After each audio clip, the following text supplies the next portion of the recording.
Hello friends, आज हम जानेंगे फंगस यानी कवक के बारे में। तो ये हम कौन सी संक्रामक बीमारियां पढ़ रहे हैं जो हमें एक दूसरे के संपर्क में आने से फैलती हैं। फिर संक्रामक बीमारियों में जो जीवाणु होते हैं, बैक्टीरिया। तो आइए जानते हैं कवक के बारे में। कवक जो होता है नमी के कारण, नमी जो है उसका मुख्य कारण है नमी। नमी से हमें जो कवक है वो मिलता है। इसका रूट वर्ड है माइको।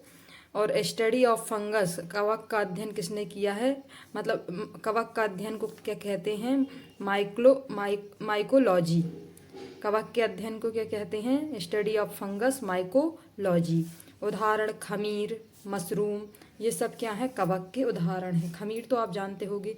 खमीर हम इसको क्या बोलते हैं, किण्वन कार्बोहाइड्रेट को ही क्या बोलते हैं, खमीर बोला जाता है। इसको फर्मेंटेड कार्बोहाइड्रेट भी कहते हैं। फिर यहाँ देखते हैं हम फर्स्ट एंटीबायोटिक क्या होती है। जो फर्स्ट एंटीबायोटिक है वो पेनिसिलिन है। पेनिसिलिन किसने बनाई थी, अलेक्जेंडर फ्लेमिंग ने क्या बनाई थी, पेनिसिलिन। ये हमारी फर्स्ट एंटीबायोटिक है। ये काय को मारती है, बैक्टीरिया को मारती है, क्या, एंटीबायोटिक। फिर आती है फंगस में कौन कौन सी बीमारियां होती हैं, रिंगवॉर्म यानी दाद रिंगवॉर्म। हमें पता ही है रिंगवॉर्म क्या होता है, दाद खाज खुजली जो होती है। इसका जो वायरस है किससे होता है, ट्राइकोकाइटिन, माइक्रोफाइटिकाइटिन, ट्रोकोफाइटन, माइकोफाइटन और डर्मेटोफाइटन, इसका कवक जो है। फिर आता है, या इसको बैक्टीरिया बोला जाए, ट्राइकोफाइटन, माइक्रोफाइटन और डर्मेटोफाइटन। फिर आती है ब्लाइंडनेस, वाल्डनेस। वाल्डनेस को हिंदी में क्या बोलते हैं, गंजाफन। इसमें कौन सा फंगस होता है, टेनिया कैपिटिस। टेनिया कैपिटिस काय में इसमें गंजाफन में कौन सा फंगस जिम्मेदार होता है, टेनिया कैपिटिस। और फिर आता है डैंड्रफ यानी रूसी। रूसी में कौन सा फंगस उत्तरदायी रहता है, टेनिया कैपिटिस, गंजापन में भी और रूसी में भी। फिर आता है एथलीट फूट, मतलब कि किंदई जिसको बोला जाता है, पैरों में जो होती है, ये टेनिया पैडिस नामक फंगस होता है इसमें, टेनिया पैडिस। फिर आता है अस्थमा। अस्थमा की जो बीमारी होती है वो दो टाइप से होती, मतलब दो प्रकार से हो सकती है। एक फंगस के कारण हो सकती है, एक पोल्यूशन के कारण हो सकती है, एलर्जिक जिसको बोलते हैं, प्रदूषण के कारण। फिर प्रभावित अंग अस्थमा में क्या होता है, फेफड़ा होता है, सांस लेने में कठिनाई होती है। फिर उपचार क्या होता है अस्थमा का, एक तो इन्हेलर जो जिसे हम पंप कहते हैं, उसमें क्या है 95% ऑक्सीजन होती है और 5% हीलियम होती है। इन्हेलर क्या करता है, सांस ले N2 यानी नाइट्रोजन 78%, ऑक्सीजन 21% और CO2 0.03% क्या करता है, इनहेल करता है। और एक्सहेल मतलब सांस छोड़ने में क्या करता है, नाइट्रोजन को 78% छोड़ देता है पूरी लाके, और ऑक्सीजन को 16% छोड़ देता है, जिसमें मतलब कि सिर्फ 5% बचती है। फिर कार्बोहाइड्रेट को भी लगभग 3.96% या 4% क्या कर देता है, पूरी छोड़ देता है।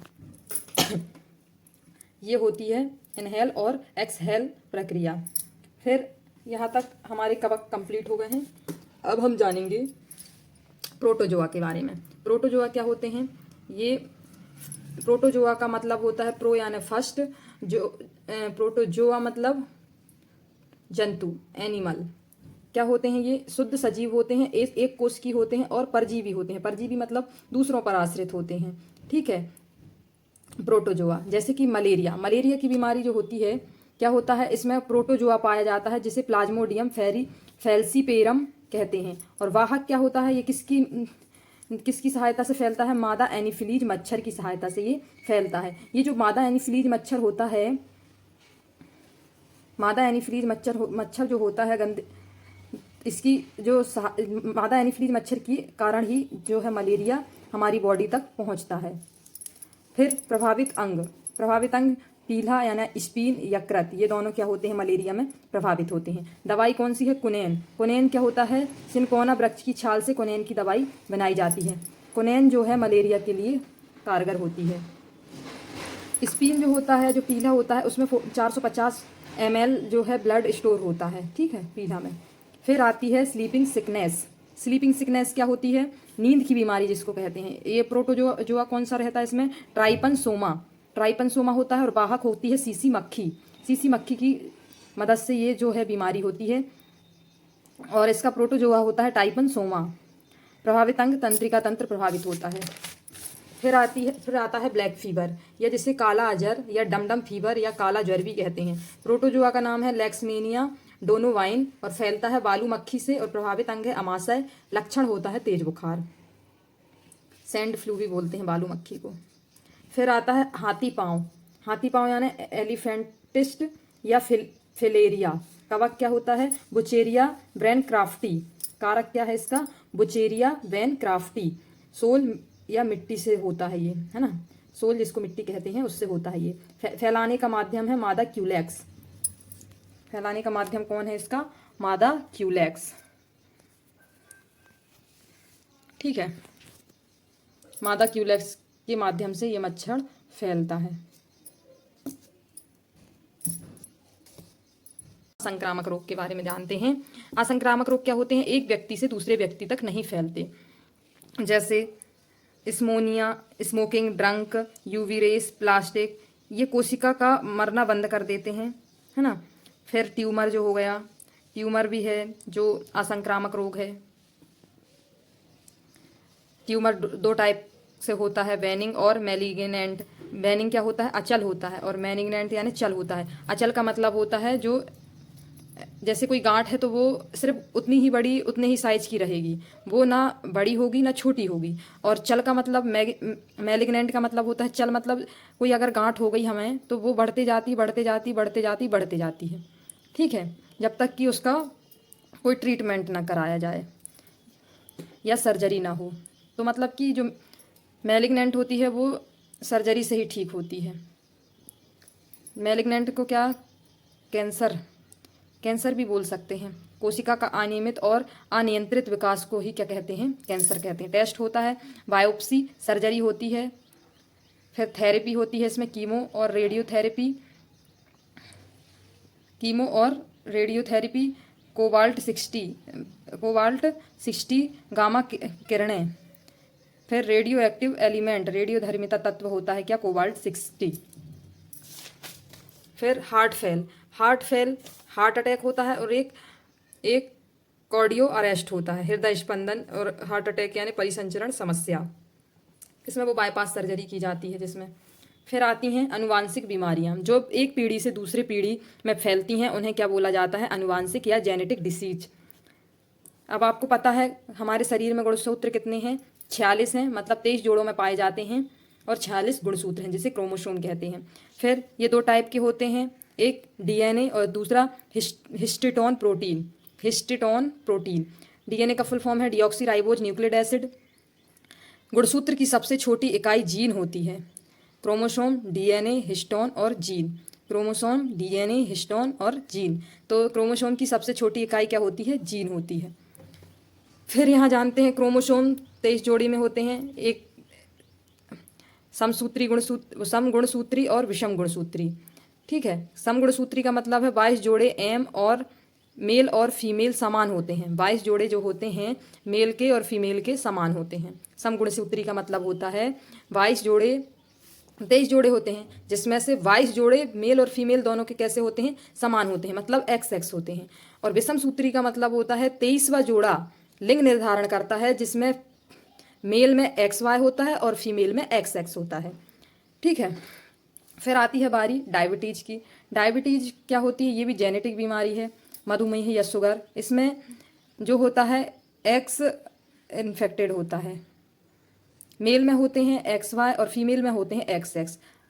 मेल के XY लेंगे और फीमेल के XX लेंगे। अगर X इसका क्या है, हम कहने चाहिए डायबिटिक है, तो इसमें X, इसका X आएगा और इसका X आएगा, तो ये भी क्या हो जाएगा,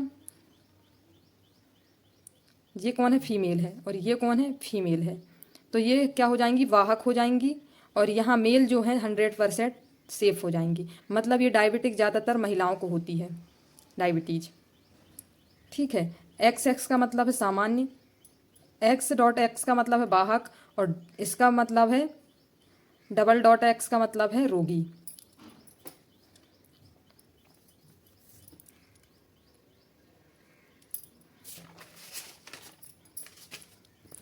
फिर यहाँ ये वाहक ही कहलाता है, वाहक ही होता है। यहाँ एक्स वाई ये दोनों अलग हैं, इसलिए ये रोगी होगा, मेल। ज़्यादातर बीमारियाँ मेल को ही होती हैं, यहाँ फीमेल और मेल दोनों सेफ हैं। फिर आता है बाल्डनेस, गंजापन। इसमें वाई क्रोमोजोम ही मतलब इफेक्टिव होता है, इन्फेक्टिव होता है। एक्स वाई और x x, x x x x ये सब सेफ हैं, और ये दोनों रोगी हो जाएंगे, गंजापन। मतलब अगर फादर गंजा है तो 100% श्योर है कि उसके बच्चे में कौन, बॉयज़, वो भी कैसे होंगे, गंजे होंगे। फिर आता है हार्ट अटैक। इसमें भी एक्स एक्स क्रोमोजोम इफेक्टेड रहता है। जीन कोरोनरी आर्टरी वसा का जमाव करती है। कोरोनरी धमनी में क्या होता है, वसा का जमाव होता है। फिर आता है हीमोफीलिया। हीमोफीलिया को क्या कहते हैं, शाही बीमारी कहते हैं, रॉयल डिसीज कहते हैं, क्रिसमस रोग कहते हैं। हीमोफीलिया में क्या होता है, रक्त का थक्का नहीं बनता है ना, रक्त का थक्का नहीं बनता। ये ब्लड क्लॉटिंग की वो है, प्रोसेस है। कैल्शियम होता है, सेल पिगमेंट, फिर प्रोथ्रोम्बिन, थ्रोम्बोप्लास्टिन, थ्रोम्बोन, fibrinogen, thrombin, fibrin, blood, vitamin K की उपस्थिति में ब्लड क्लॉटिंग हो जाती है। फिर आता है वर्णांधता। इसमें भी एक्स ही वो इफेक्टेड रहता है। आर यानी रेड, ब्लू और ग्रीन बराबर मिलके क्या बनता है, वाइट बनता है। रेड, ब्लू और ग्रीन मिलाकर वाइट बनता है। ठीक है। प्राइमरी कलर कौन से हो जाते हैं, रेड, ब्लू और ग्रीन, प्राथमिक रंग हैं ये। इसमें रेड, ब्लू और red green.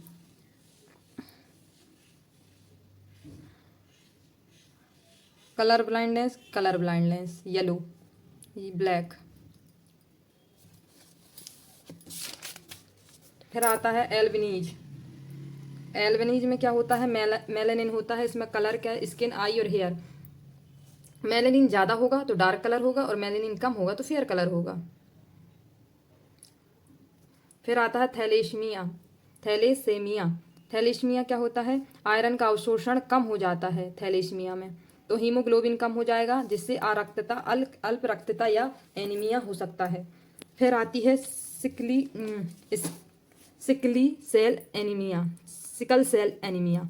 Sickle cell anaemia क्या होता है, इसमें रेड ब्लड कॉपर सेल यानी लाल रक्त कणिकाएं जो होती हैं सामान्य आकार की होती हैं, और दूसरी होती है सिकल सेल शेप में होती हैं। सामान्य आकार यानी द्विअवतली होती हैं, और सिकल सेल में हंसिए के आकार की जो सेल हो जाती है हमारी, क्या, लाल रक्त कणिका।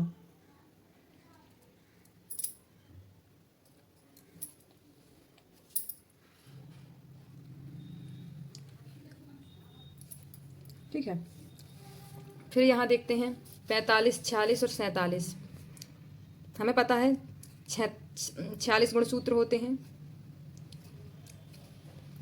मोनोसोमी यानी एक गुणसूत्री में 21वां जोड़ा में एक एक्स कम होता है, और त्रिगुणसूत्री में 21वें जोड़े में एक एक्स्ट्रा हो जाता है। डाउन सिंड्रोम ये क्या होता है, त्रिगुणसूत्री होता है। त्रिगुणसूत्री में क्या होता है, 21वें जोड़े में एक बढ़ जाता है। तो डाउन सिंड्रोम के लक्षण क्या हैं, 3 फीट हाइट, जीभ मोटी, चपटा चेहरा, मंद बुद्धि के होते हैं डाउन सिंड्रोम के बालक। फिर है पटाऊ सिंड्रोम। पटाऊ सिंड्रोम क्या होता है, पटाऊ सिंड्रोम होता है त्रिगुणसूत्री 13वें जोड़े, ओठ कटे, 13वें जोड़े में क्या होता है, एक एक्स बढ़ जाता है, ओठ कटे हुए होते हैं, मृत्यु हो जाती है। फिर है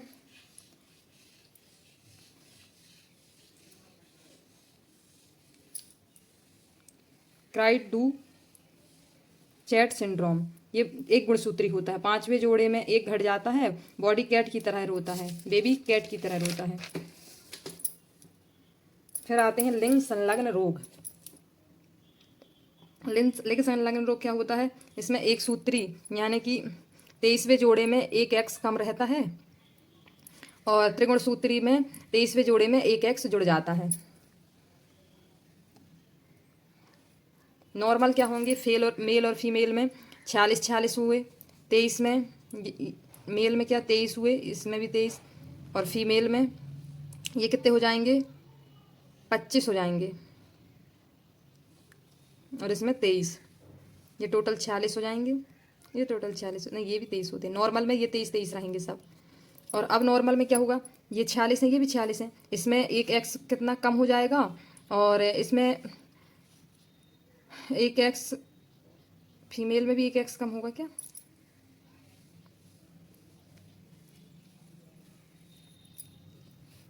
चलो ठीक है।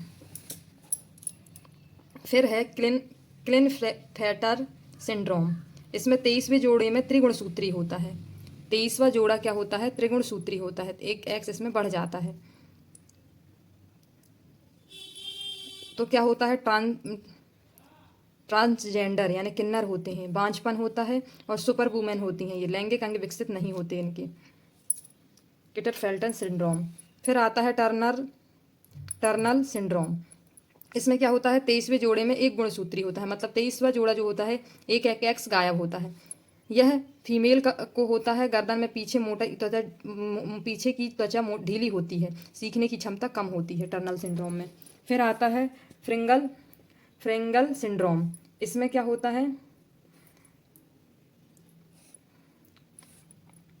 फ्रेंगल सिंड्रोम, एक्स के आकार का वो बचता है गुणसूत्र। फ्रिंगल एक्स सिंड्रोम। आवेग होता है चिंता, गुस्सा वाले, सीखने की क्षमता नहीं होती। इसमें जो होता है, जो हमारा गुणसूत्र पूरा ऐसा होता है, लेकिन ये यहाँ तक रो जाता है आके। फिर होती है प्रदूषण से होने वाले रोग। कारण पारा मरकरी अगर ज़्यादा हो जाए तो मिनी माता होती है। ये जापान के एक शहर में देखा गया था 1956 में। और सैनिक अगर ज़्यादा हो जाए तो ब्लैक फुट हो जाता है, या पश्चिम बंगाल का है। फ्लोरोसिस नॉकनी सिंड्रोम, और nitrogen blue baby syndrome, cadmium itai ouch ouch रोग होता है इससे। तो गाइस यहाँ तक हमने देख लिए। कल से हम देखेंगे टीकाकरण के बारे में, प्रतिरोधक क्षमता के बारे में। अगर आपको ये वीडियो अच्छा लगा हो तो प्लीज़ लाइक, कमेंट और सब्सक्राइब कीजिए मेरे चैनल को, और मुझे सपोर्ट कीजिए ताकि मैं ऐसे ही वीडियो आपके लिए और लाती रहूं। और आपकी तैयारी कैसी चल रही है प्लीज़ कमेंट में मुझे बताएं, ताकि मैं आपको और नोट्स प्रोवाइड कर सकूं। और बताएं कि आपको कुछ समझ में आ रहा है कि नहीं आ रहा है, उस हिसाब से मैं आपको और विस्तार में समझाने की कोशिश करूंगी। Thank you so much.